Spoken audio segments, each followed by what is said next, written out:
This poem is about having an accent, and it's called My Scouse Voice. My Scouse voice takes off like a jumbo jet, set for heaven, carrying its roar on winged prayer. Jesus is in there, so are Mary and Joseph, a religious motif kicking like a mule, schooled by gravitas, failed by school.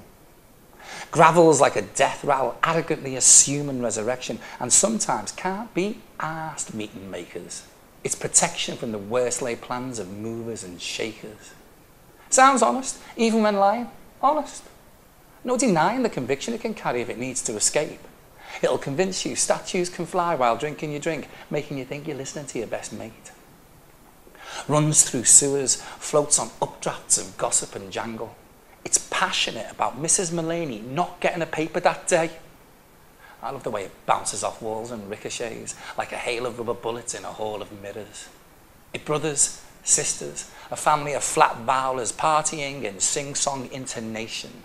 Dances in op ant, has nothing to prove, 1,000 intonations under a groove with kick-assonance attitude, a pop-cultured reference, rock and roll, heart and soul, and rude.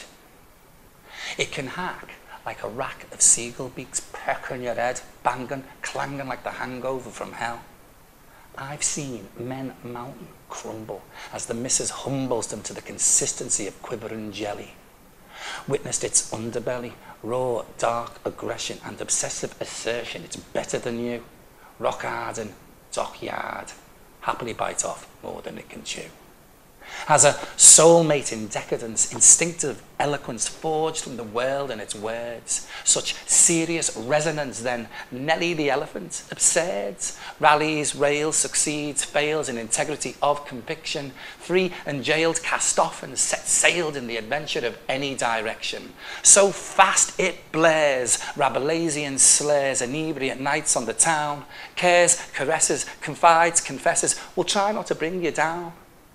Fragile as a broken smile, comedy and bravery, an oral tradition of wit and guile dipped in the horror of slavery. In a milkman's whistle, worker's song, hard-arsed gristle, right as wrong, the throaty cough of legendary bird song. Alive a bird on 60 a day. It's international, it's straight, it's bi, it's gay, a multitude of everything, even Walter Mitty, a choral sound of the profound and gritty, unconventionally pretty, inspiration for many a ditty, a choir for the city. I've heard it gibbering the unbearable bubbling of grief, a melody wavering heavily round my youth. Sounds like a dark room without the telly on, the babble of ham-fisted sandwiches, pickles, sweet smelling in and out of whiskey and incense, definite as death, dreamy as nonsense. I've heard its absolute truth. In the preteen sound of 1,000 nephews clogging up Christmas Day, starting to develop that inimitable drawl.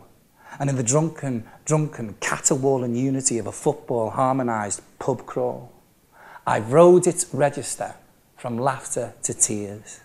It's my Scouse voice, and still working class after all these years.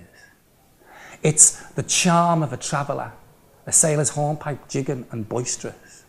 And the only time it pisses me off is when people who aren't from Liverpool try and do their Scouse voices, ay, ay, ay.